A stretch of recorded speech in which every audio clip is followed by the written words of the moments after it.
and so on and so forth. Okay. N'ịhụnanya gbara ọsọ n'ụlọ ụka ka m gwa gị ihe chụrụ ya ọsọ. Ọ bụ mkpagbu na-akpọ masị mara n'iru chụrụ ya ọsọ. Nwanna mụ na ya na-achụ mmụọ si na mụ yiri mmụọ. Nwanna mụ na ya chụga mmụọ si na mụ yiri mmụọ. O wee bụrụ ọkwa ka a na-azọ. Maka nwere ọkwa ọ bụ ya kacha mma. Winners get it all. N'ụlọ ụka ka ọ kazi njọ. When a winners got it all, it makes the loser look too small. When a winners got it all, it makes the winners lose it all. N'ụlọ ụka ka ọ kazi njọ. N'ụlọ ụka ka ọ kazi njọ. Nwanna mụ na ya nọ n'ụka amaghị onye ezighị ibe ya. Agwa abalị isi ebe ohibere isi.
No verse.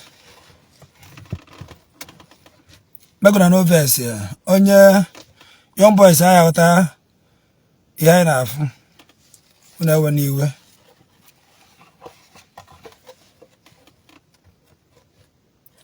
Nwanna mụ na ya na-achụ mmụọ si na mụ yiri mmụọ. Nwanna mụ na ya chụga mmụọ si na mụ yiri mmụọ. O wee bụrụ ọkwa ka a na-azọ. Maka nwere ọkwa ọ bụ ya kasị njọ. Winners got it all. N'ụlọ ụka ka ọ kasị njọ. When a winners got it all, it makes the loser look too small. When a winners got it all, it makes the loser look too small. N'ụlọ ụka ka ọ kasị njọ. N'ụlọ ụka ka ọ kasị njọ. Nwanna mụ na ya nọ n'ụka amaghị onye ezighị ibe ya. Agwa abalị isi anyị amaghị ebe o debere isi. Agbawara m egwu ịhụnanya o. Aga m akpọ egwu ọdịnanya. Agbawara m egwu ịhụnanya o. Agụgharị egwu ọdịnanya. Nwanna mụ na ya na-achụ mmụọ si na mụ yiri mmụọ. Fada mụ na ya na-achụ mmụọ si na mụ yiri mmụọ. Fada mụ na ya na-achụ mmụọ si na mụ yiri mmụọ. Fada mụ na ya na-achụ mmụọ si na mụ yiri mmụọ. Fada mụ na ya chụga mmụọ si na mụ yiri mmụọ. Fada mụ na ya na-achụ mmụọ si na mụ yiri mmụọ. Fada mụ na ya na-achụ mmụọ si na mụ yiri mmụọ. Fada mụ na ya na-achụ mmụọ si na mụ yiri mmụọ. Taa ga na fara Nwebe joy here. Asụkata eze anya kpuru nkata gba ya okwu. Mana this generation sokata eze anya ikpupu nkata wee gwa eze okwu. Fada Nwebe Joy ya na brother na achụzi mmụọ sikwazi na brother mmụọ. Ụtụtụ efife Fada Nwebe Joy nọ na social media. Fada Nwebe Joy enwezi parish. Fada Nwebe Joy enwezi parish. Ihe Fada Nwebe Joy nwere ewu social media.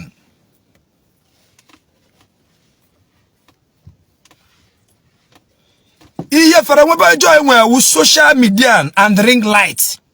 And topic Fada Nwebe Joy ewu Evangelist Ebuka Obi and Zion. All topic onwe.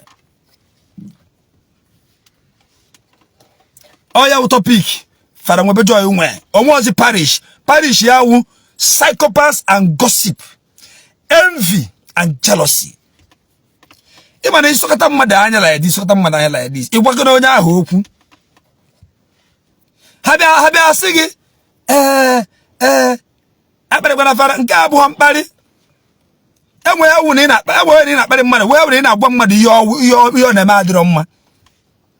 Asigi onye na-akpere kwa Fada maka ọbụbụ ọnụ, maka kama mana Fada ahụ na-eme arụ na-eme mpụ.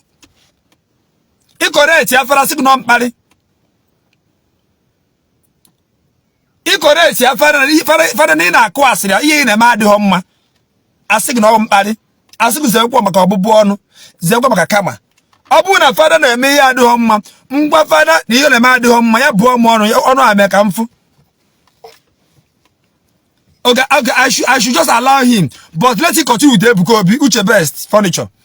I should allow him, let him continue with his fellow brother. That is our problem. Onye ti no ihe mmụọ. Onye na-eme ihe mmadụ, eso me ihe mmụọ. Enwe no we so eme ihe mmụọ. Chukwu kele onye ọbụla na oyiye, nye onye ọbụla gift, eso me eme ihe mmụọ. I know about spiritual realm. I know about spiritual realm. In terms of spiritual aspect, I know about it very well. Very well. I'm telling you, it's not a must. Nanga patasibaga na pastor, na prophet. I know I'm not that thing. But here was a more, I'm a maki of more. I see no Reverend Father, get to my call. Oh yeah, just scare people away. Our Reverend Father. I want you to the man. Zebwe Makobuano. Zebwe Makama. Zebwe Makama. Zebwe Father na Quassery. It was Reverend na Quassery. Here goes you have party. Reverend Father need the envy. A Reverend Father, everybody eat the envy. Pussy and all the home. Only the envy, Holy Spirit that are all in me. I think in that Father. Here goes you wouldn't party. Fada Nwebe Joy doesn't work with the Holy Spirit of God.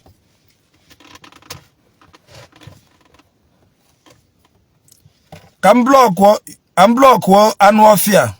As no true ka Igbo. Can block. Okay, if we allow God to fight, let the Reverend Fada Nwebe Joy allow God to fight Ebuka Obi.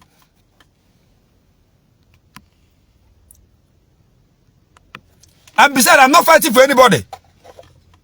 A mistake who name who need to use brain. I'm not fighting for anybody. What I'm saying is that you ne made homma. Mfupa nge Ebuka Obi ne made homma, pata nge Ebuka Obi ne made homma. I am not fighting for anybody. Egwu agụrụ. Nwanna mu na ya na chummo, si na mu yiri mmụọ. Nwanna mu na ya chuga mmụọ, si na mu yiri mmụọ. Ida anu egwu ahabi. Ida anu je egwu. Imana some Reverend Fathers na parish ha due to idirego na abata ebe ahụ. Enwezi Reverend Father itiri ebe ahụ, maybe another Reverend Father, maybe not under the big Reverend Father. Kasi imana asi ihe nweta na nweta ebe aka onye gaari iso na-eri. Imana ha na-ede akwụkwọ ka edepụ onye ga tinye ebe ọzọ. I nwere idea? Imana envy dị n'ime ụlọ ụka. Ọ dị n'etiti ndị pastor. Ọ dị n'etiti ndị reverend. Ọ dị n'etiti ndị bishop. Ọ dị n'etiti ndị brother. All the in the prophet, evangelist, prophetess, all the titi on your one. You want idea? All the even in family. And what about her? Get ready for the future.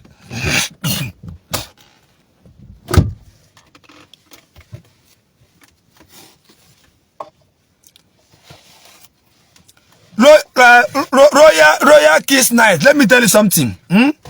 Let me tell you something. I'm your age, but let me talk to you like your brother. Let us stop saying we should mind our business. Let us stop that. Let us stop saying we should mind our business. Oh, mind our business. I don't email today.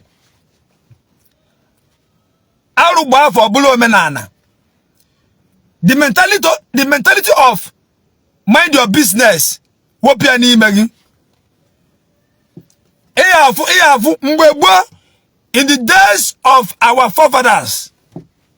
Now, if what I get name here the home, in caution where is a beba upon more cake over here. Upon one bar for Ibari Amba. Ida Nwebe na Agwebu na Mwabu Mwaha.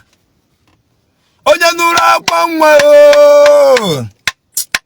Oja nura kwa mwa bia so maka obogofo onye nwe nwa. Ida anu egwu a. Oja nura kwa mwa bia o. Oja nura kwa mwa bia so maka obogofo onye nwe nwa. Oja nura kwa mwa bia o. Ewo.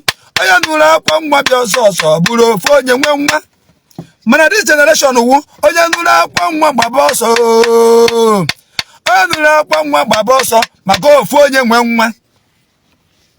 Before wo buru ofu onye nwe nwa, mana kita wo ofu onye nwezi nwa. Patara oja awu ikosho dizie nwatakịrị, ojuwa is your business. Mind your business. Are you my father? Are you my mother? Ina kwuru m ụgwọ akwụkwọ? Are you feeding me? Ebe ọ na-eme arụ, somebody that is doing something that is wrong. Correct is your onye ahụ. Somebody nọ n'akụkụ bezi osisi gị. Is it your business? Happen your basagi or go muria. Man, they only have to correct that child. That child that were here to or corrupt one was. That child must corrupt your own child in the school. That child for an uso in your correction. It never go mobile, there was one. That is same child. If we are correct, when you get a go school or corrupt on one. Because you failed to corrupt that child. Because you are thinking that it's not your child. Which generation kind of name ya? Oya nura kwa mwa bia o. Oya nura kwa mwa bia so buru ofu onye nwe nwa nga mgbe gboo. Mana kita awu oya nura kwa mwa baba so. Oya nura kwa mwa gbafuo maka na ofu onye nwe nwa. Abi?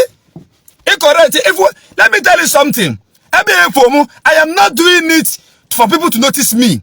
I am not doing it for people to see me as a good person. I am not a good person. But you see, case you raise your up. How you raise your children up matters a lot. How you raise your children matters. Since you are how many years in the Mponos of what I may you are correct.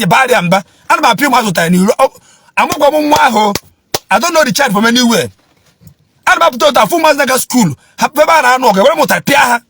don't know them. I will correct them. Tomorrow, the same spirit that will possess that person or corrupt us, or correct my child. If we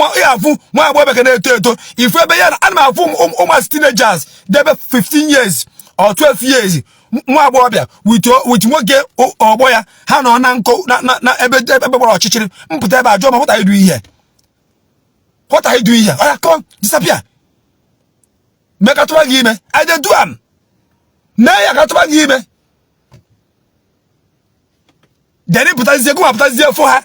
A watching get it. Because I one leg wine. You will not talk. Is it my business? Does it concern me? That word, is it my business? That word, does it concern me?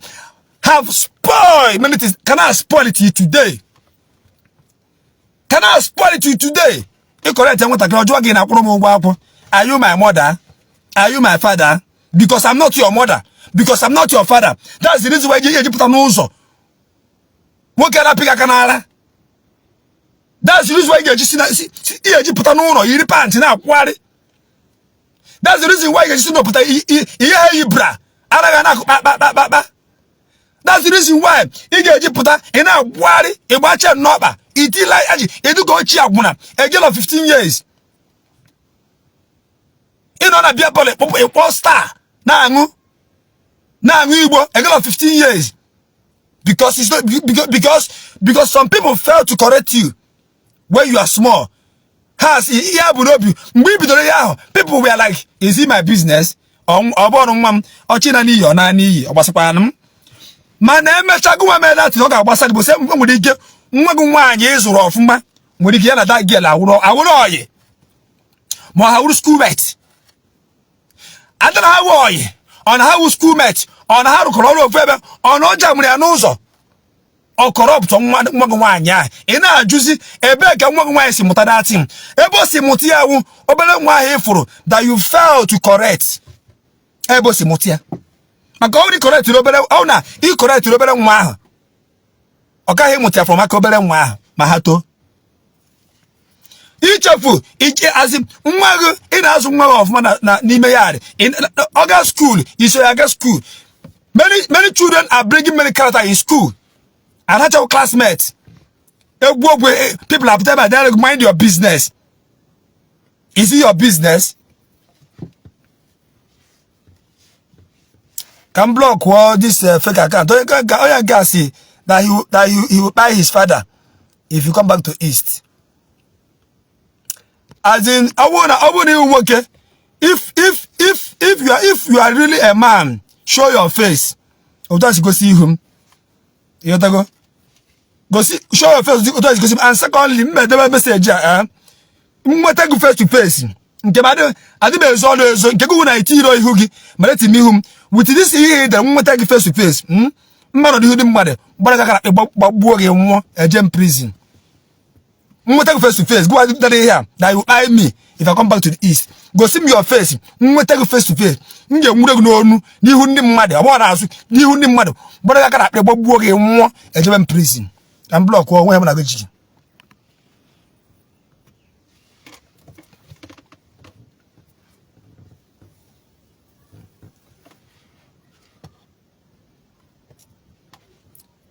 I know a generation. I got funny here about the home. It's okay, correct here. I think I have your reverend father.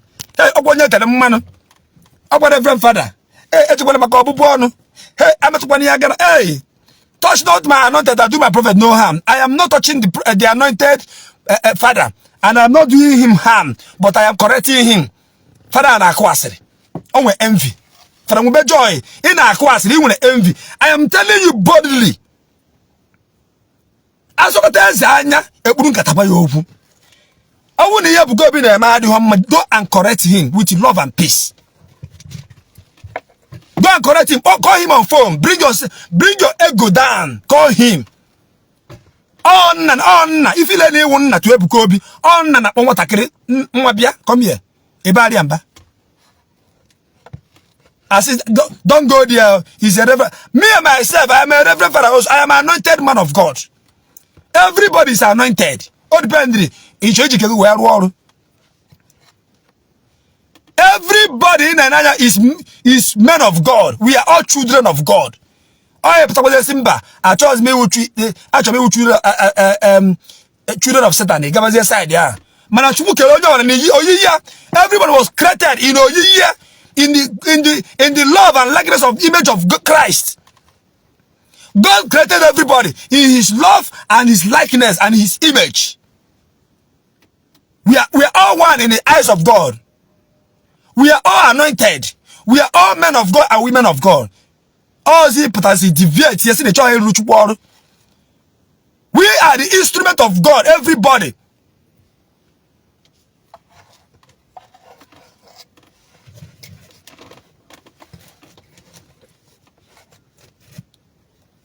We are the instrument of God.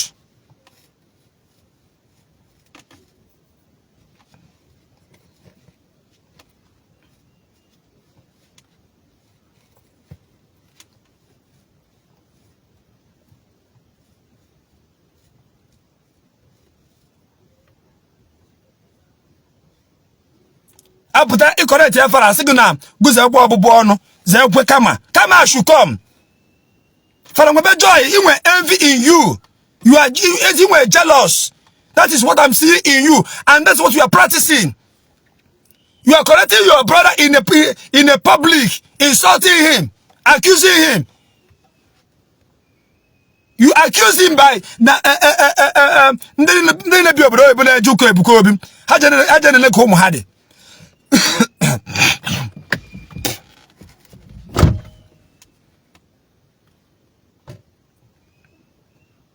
you accuse him. America.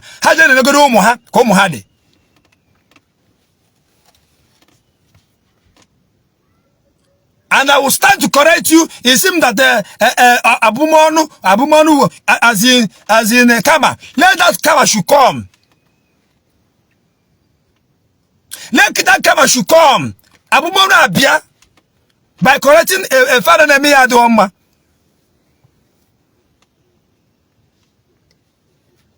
You talk to your brother with envy. You talk to your brother with jealousy. You talk to your brother. You accuse him. You blackmail him. Is he a correction? You envy him. And you are telling him that you are a priest. What kind of priest are you? And bishop are sitting there watching you.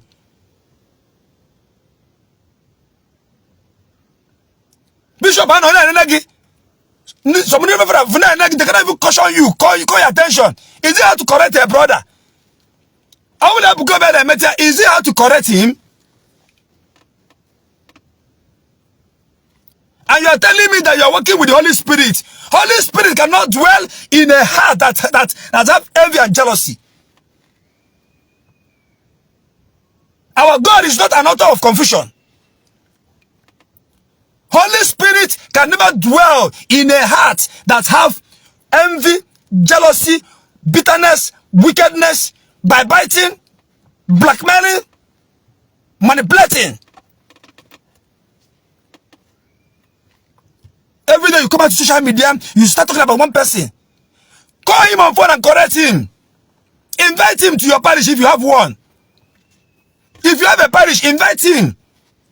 Tell Ebugo come, I want to see you.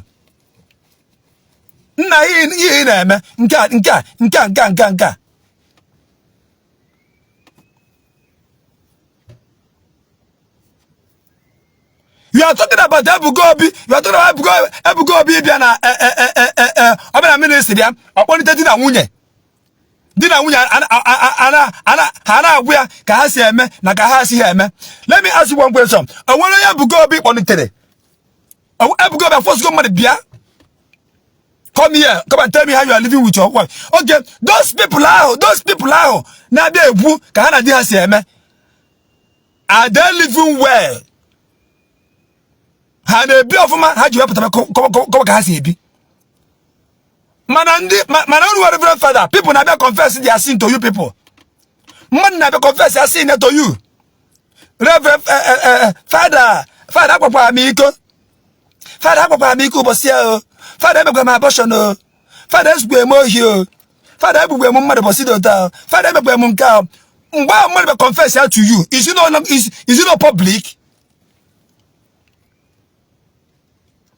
Is it not public? What's him there? What do as a father? Say, Father, I want me to. I'm my abortion. I want the public. I want the private. I'm going to be public. I'm going to be a public. One day, you gonna your parish every day. Every day, send them money. No talk as people say, Abia, a confession. Oh, we want to be on every year.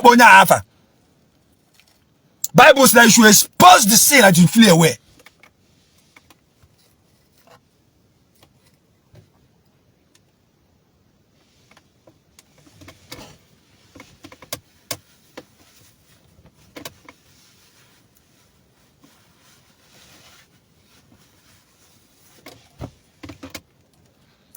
Bible that you should expose sin, it will flee away.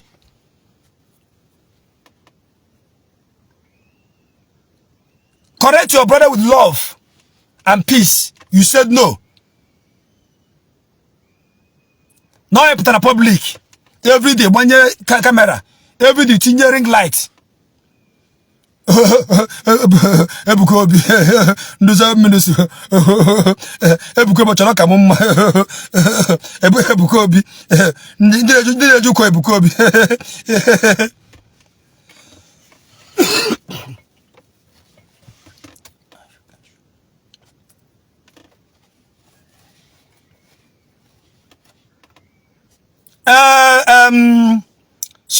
stomach or stomach. I don't have food in my house. Please, can you assist me? You have to go, what you said, stomach. I don't have food in my house. Please, can you send me just 10,000 to buy food? Let me send you my account number. Hold on. Please send me 10,000 to buy food. Because as for now, I cannot feed anybody. So you that have food enough, help me. Can send the account number? Wait.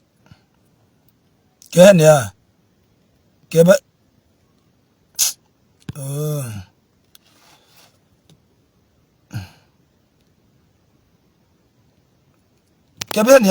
I send the account number. Okay, I forgot me. Yeah, stomach. Please, this is my OP account number. OP. I don't have food in my house. Please assist me. You that can feed me and my family. Please, God bless you for that. Please, I'm begging you. I don't have food, and my children are crying. My OP 8174200. 603. Okay. Yeah, Scott Mark. I said going back. Yeah, OP. Bigo. Yeah, OP. Said with him 10,000, please. Just 10,000 will be enough. So that my children are crying. Yeah, please. My children are crying because just 10,000. Just only 10,000. Oh, yes, you ride for 1 week. Please, we don't have food. You have to go. I know it's so nothing else money. I can feed your family. Every so nothing feed family in the money. Because 10,000. I have 5 children. They are crying. You know, because just 10,000 so that they can put food in my house. I'm begging you. Oh, food. Go, madam. What uncle this go now? Because in near draw, there's no food. So Scott, please help us. We are begging you. Me post your picture. Can go on now? This the man who no. Need your help.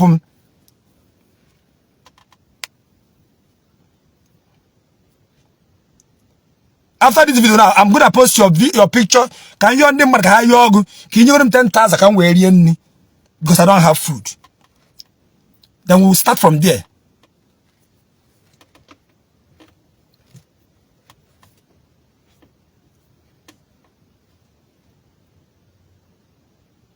You know, I say more. I don't have gas. I want to go. I don't have money. I don't have money. Want to go? There is no food here. If you don't buy my children, there's no food in my house. So thank God, Holy Spirit, Holy Spirit directed again to come and write this thing here. Just 10,000. All those for 1 week. Oh, because we are begging you. I go born my children.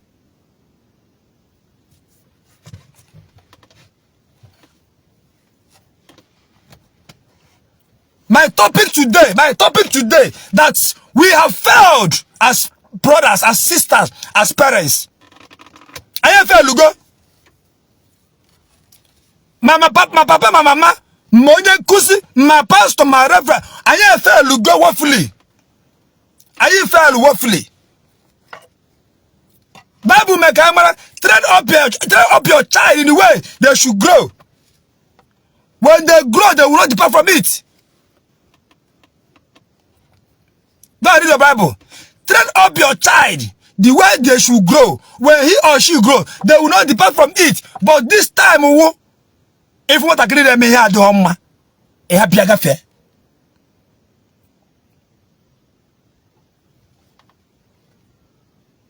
Ana agụ onye mụrụ akwa nwa onye nụrụ akwa nwa bịa ọsọ ọsọ ọ bụrụ fe onye nwe nwa onye nụrụ akwa nwa bịa onye nụrụ akwa nwa bịa ọsọ ọsọ ọ bụrụ ofe onye nwe nwa mana this time around no ịnụzi akwa nwa gbaba ọsọ ịnụzi akwa nwa gbaba ọsọ because it's not your business ịnụzi akwa nwa gbaba ọsọ ịnụzi akwa nwa gbaba ọsọ because it's not your business ọ ya nụzi na ịkọrọ tie nwatakịrị pịa nwatakịrị ụtarị ma ihe eburu ọgụ bịa na skuul nwatakịrị mee ya dọọ ma na skuul ịpịa ya obere ụtarị imere ọgwụ ya ahụ orosi mami ya ma anti flog me ifu nwa agbọghọbịa na-erubeghị oge ịnụ di one side part na-enwe mami ya na papa ya kụzieri ya gbagbuoru nwoke na-asị na ya wuo na ya bụ wife na-enwere ihe ọma oyikọrọ akwụ ya with pianos ọ gbapụrụ with chain oyi n'ọkpa with chain oyi n'ukwu oyi ọkwa panty ọkụrụ asị bịa na skuul kpọrọ nwa ya. Why did you my camera? You flog my child. Why did you flog my camera? You flog my child. I am paying. I pay for school fees. I am flogging my child. Did I pay for this school fee for you to flogging my child? Can you just imagine? Can you imagine at school? Can you just imagine? I know. One of the police. Some one side part. They were a group of one side pants. They call themselves they are not a mother. Do you know what it takes to be a mother? What doesn't make you a mother? What doesn't make you a mother? That you breastfeed your child doesn't make you a mother. Do you know what it takes to be a mother?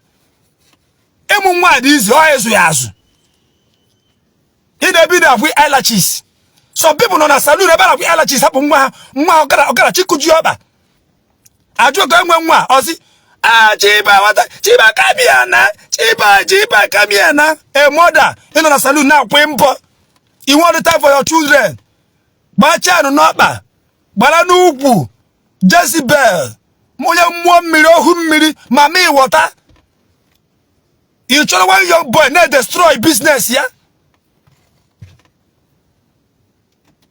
Ipias ya nose eba ikpopo eba na ebucha earring 15 eba 15 30 ipia nose eba igbacha nnọkpa igba n'ugwu ashawo isi dey we wife isi dey we mother which mother are you kid mother ibu atie nwa gị hiburu ọgụ je nwa gị huto ọhụ onye yahoo obepugo onu wele gboro ọgwụ nwa huto ọṅụwa mkpụrụ mmiri ọ bata n'ụlọ were mmasị gị nyem ego ọta mkpụrụ mmiri si eme nyem ego ikere egwu ogbu ahụ mmadụ isi ịnwụọ ọhịa ịzụrụ ya egbu gị ihe ịzụrụ ya debe gị ndụ ka ịzụkwa gị egbu gị ịzụ ego debe gị ndụ ịzụ ego ogbu ogu ịcha n'ụzọ mother eburu mother ebe ashawo you don't deserve to be a mother na ịmụrụ nwa doesn't make you a mother. Let it go into your skull. Ada was in the mother oguna aruba for obodo omenana e correct ya fara sigi hey okwa fara hey fara hey wa hey kama abumonu a correct fara onya ka iwu correct fara e guru agbugbo onya ka iwu fara guru agbugbo 18 years e guru ka e guru i nwe certificate i je seminary school o iwu onye je speaker je boy je correct ya fara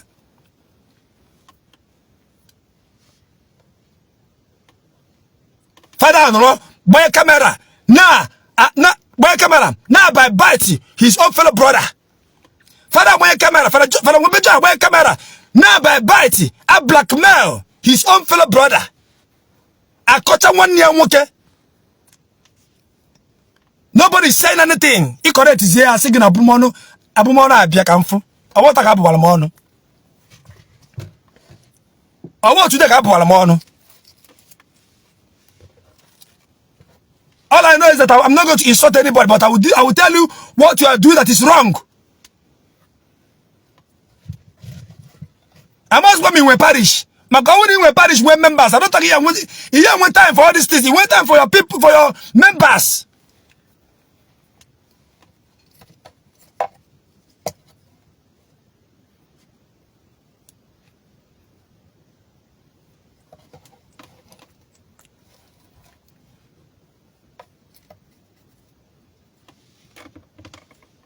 I'm gonna stop here.